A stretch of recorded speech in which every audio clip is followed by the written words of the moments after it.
오늘 우리에게 주신 하나님 말씀은 시편 22편 22절에서 26절까지의 말씀입니다. 내가 주의 이름을 형제에게 선포하고 회중 가운데에서 주를 찬송하리이다.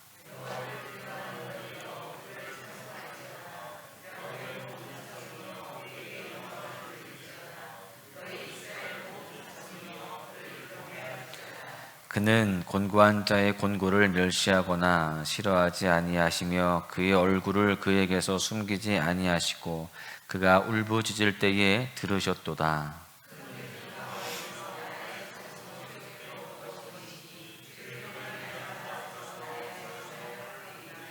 겸손한 자는 먹고 배부를 것이며 여호와를 찾는 자는 그를 찬송할 것이라. 너의 마음은 영원히 살지어다. 아멘. 비록 보잘것없는 것이라 할지라도 또한 너무나 정말 작은 것이라 할지라도 그것이 매우 큰 확장을 불러일으킨다라는 것은 특별한 원리가 아닙니다. 너무나 우리가 잘 알고 있는 상식 중에 하나이죠. 아주 작은 불씨가 점점 커지면 온 숲을 태우게 되어 있습니다. 또 적은 누룩이 반죽 안에서 퍼지면 전부 부풀리게 하죠. 또 한 사람의 작은 외침이 많은 사람의 여론으로 확장되게 되는 것입니다. 이것은 어찌 보면 우리에게 익숙한 원리인 것입니다. 여러분, 그렇다면 구원을 경험한 사람의 찬송은 어떨까요? 그건 역시 반드시 많은 사람들에게 전해지는 것입니다. 그리고 확장되는 것이죠. 처음에는 독창이었지만 시간이 지나면 중창이 되어지고 또 그 이후로 합창이 되어지고요. 더 나아가서 나중에는 거대한 오케스트라로 확장되는 것입니다. 우리 믿음의 사람들, 구원을 경험한 사람들의 찬송은 그와 같이 점점 확장되는 원리가 있다라고 하는 겁니다. 우리는 오늘 본문 시편 22편을 통해서 구원받은 사람의 찬양이 어떻게 그렇게 확장되어지는지에 대해서 확인할 수가 있는데요. 이러한 사실을 통해서 함께 우리 모두가 은혜가 되어지기를 소망합니다. 오늘 우리가 깨달을 수 있는 첫 번째 교훈은 하나님은 기도하는 사람을 결코 외면하지 않으시고 구원하신다라고 하는 사실입니다. 본문을 노래한 시인 다윗은요, 시편 22편 전반부에서 극심한 고난을 경험하죠. 몸과 마음, 신분과 사회적인 고난을 다 박탈당합니다. 심지어 속옷과 겉옷을 빼앗기며 온갖 수치와 조롱을 당합니다. 그렇게 악한 무리들은 계속해서 이 다윗의 영혼까지 그렇게 빼앗으려고 합니다. 이렇게 고난은 악한 무리들로부터 온 것이지만 사실 그 핵심은 하나님과의 관계였습니다. 그래서 하나님이 멀리 계신다고 느끼는 그 다윗은 하나님께 부르짖어 기도합니다. 멀리하지 마시고 나와 함께 해달라는 것이죠. 모든 것을 빼앗겼지만 그의 가장 유일한 것, 곧 생명, 영혼만은 지켜달라고 간구합니다. 그리고 비로소 다윗은요, 하나님의 구원하심을 경험하게 되는 거예요. 하나님과의 관계가 회복되어지고 하나님의 함께 하심을 통하여서 그는 구원을 그렇게 경험합니다. 본문 24절에서 이렇게 고백합니다. 그는 곤고한 자의 곤고를 멸시하거나 싫어하지 아니하시며 그의 얼굴을 그에게서 숨기지 아니하시고 그가 울부짖을 때에 들으셨도다. 지금 다윗이 그의 영혼 이외에 모든 것을 악한 자들에게 다 빼앗긴 상황이라고 한다면 사실 모든 사람들에게 외면당하고 암울하게 그지없는 그러한 비참한 상황일 것입니다. 그런데 하나님은 그러한 상황 속에서도요, 다윗을 외면하지 않으십니다. 그 다윗을 유일하게 지켜주시고 또한 함께 하시는 그러한 좋은 분으로 그렇게 함께 하십니다. 하나님의 자비로운 얼굴빛을 다윗에게 비춰주시고요, 또 그가 울부짖을 때에 귀를 기울여 들어주십니다. 다윗은 그렇게 그 어두운 상황 가운데에 비로소 그 유일하신 한 분 하나님을 다시금 만나게 되고 그분과 가까워지게 되었습니다. 여러분, 이와 같이 하나님은 성도를 결코 외면하지 않으십니다. 우리를 외면하지 아니하신다는 거예요. 우리와 늘 함께 하시면서 우리의 모든 그러한 간구를 들으시고 응답하시며 우리의 모든 그러한 고난 가운데 구원하여 주시고 승리로 이끌어 주신다라는 사실입니다. 그래서 우리는 이렇게 매일 새벽마다 또한 아침마다 주님의 말씀을 묵상하면서 주님을 가까이 하며 기도하는 겁니다. 그럴 때에 하나님은 우리에게 늘 함께 하시면서 우리에게 도움의 손길로 그렇게 우리를 이끌어 주실 것입니다. 우리를 구원하여 주시고 우리 모두의 삶에 큰 승리를 허락하신다는 것을 우리 잊지 말고 날마다 주님께 나아가는 삶을 살아가야 할 줄로 믿습니다. 두 번째는요, 하나님의 구원을 경험한 사람은 받은 구원을 찬송하게 된다라는 겁니다. 그렇게 구원받은 사람들은 하나님을 찬송하는 삶을 사는 것이 마땅한 거예요. 우리가 예배하는 것, 또 우리가 주님 앞에 날마다 그 높으심을, 또 그 위대하심을 찬양하는 것, 또 그것을 우리가 많은 사람들에게 선포하는 것, 그것은 당연한 삶의 모습이 되어야 된다라고 하는 것입니다. 지금까지 전체적으로 절망적인 분위기가 역력했습니다. 이 시편 22편은 그렇게 전반부는 절망적이고 또 안타까운 내용들이 나오죠. 그러다가 오늘부터 그 분위기가 반전됩니다. 급변해요. 다윗이 하나님의 구원을 경험했기 때문입니다. 이제 대적의 위협에서 그렇게 다시금 회복되어짐을 그렇게 경험하며 이제 다윗은 감사와 기쁨으로 주님을 찬송하게 됩니다. 오랜 기도 끝에 응답을 받아서 환난의 고통에서 이제 벗어나게 된 것이죠. 그런데 독특한 것은 다윗이 구원의 기쁨을 결코 혼자 누리지 않고 있다라는 것을 확인하게 됩니다. 22절에서 다윗은 내가 주의 이름을 형제에게 선포하고 회중 가운데에서 주를 찬송하겠다, 이렇게 결단합니다. 이 기쁨을 혼자 결코 그렇게 누릴 수 없다라는 겁니다.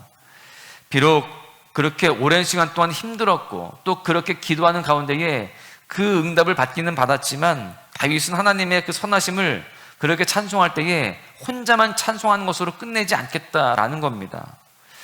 23절에서는 형제들이 누구인지를 구체적으로 명시하고 있습니다. 형제들은 여호와를 두려워하는 자들입니다. 즉 여호와 하나님을 섬기고 그분의 말씀을 듣는 자들인 것이죠. 또 그들은 야곱의 모든 자손이라고 되어 있고 이스라엘의 모든 자손입니다. 여러분, 결국 다윗이 그 구원의 찬송을 선포하고자 했던 대상은 바로 하나님의 선택받은 백성들이었습니다. 결국 허락하여 주시는 구원과 그 구원에 대한 반응으로서의 찬송은 결코 다윗 혼자만의 것이 아님을 알 수 있습니다.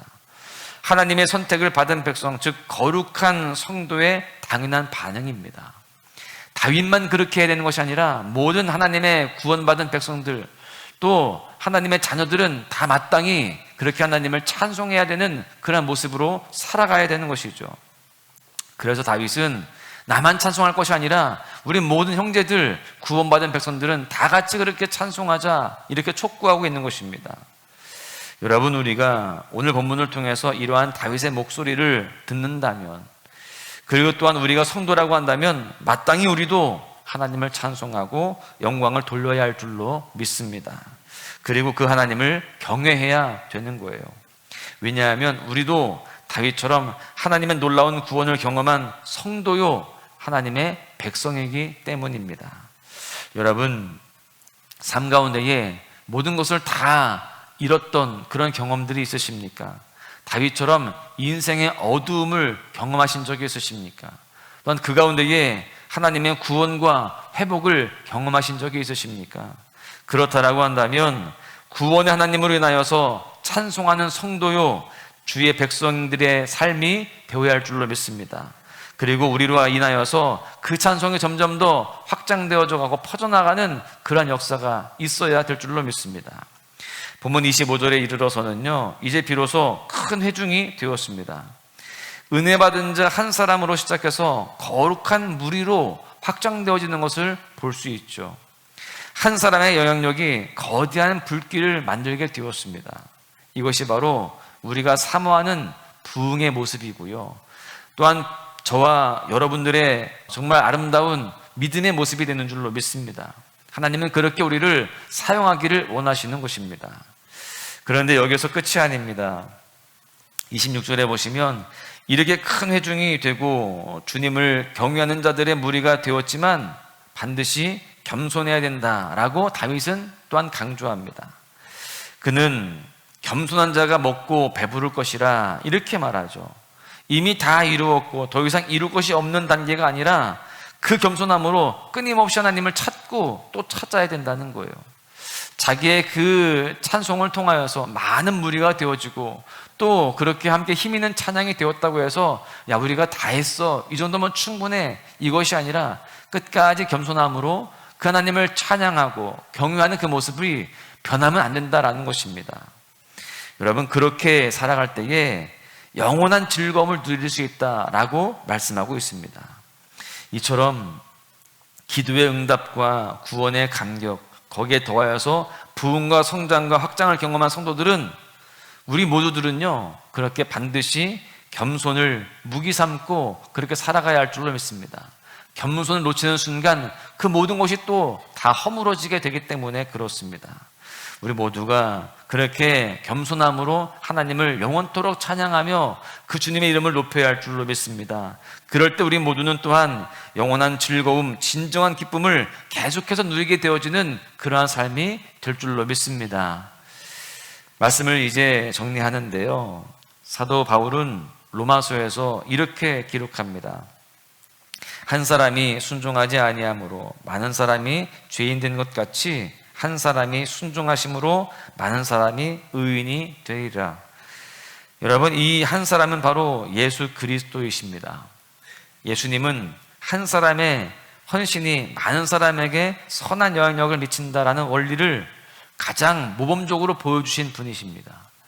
그 예수님 한 분으로 인하여서 모든 사람들이 구원의 길을 걷게 되게 되었기 때문이죠.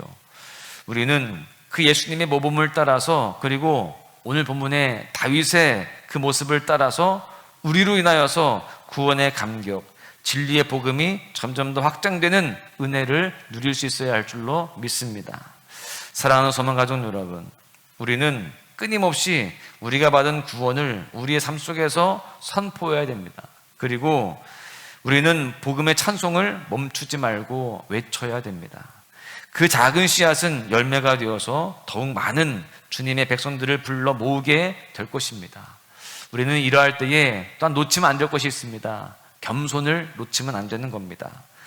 여호와를 경외하고 늘 간절한 마음으로 찾을 때에 그리고 겸손함을 잃지 않을 때에 우리는 영원한 복락과 즐거움을 누리게 될 줄로 믿습니다. 바라기는 오늘 하루도요 우리 모두가 이렇게 구원의 찬송을 부르고 겸손하게 주님을 갈망하는 그런 복된 은혜의 삶이 되시기를 바랍니다. 그 가운데 우리를 통하여서 많은 사람들이 함께 주님을 노래하고 찬송하고 또 영광을 올려드리는 그런 삶이 될 수 있기를 주님의 이름으로 간절히 축원합니다. 계절은 흐르고 꽃은 피고 져도 시들지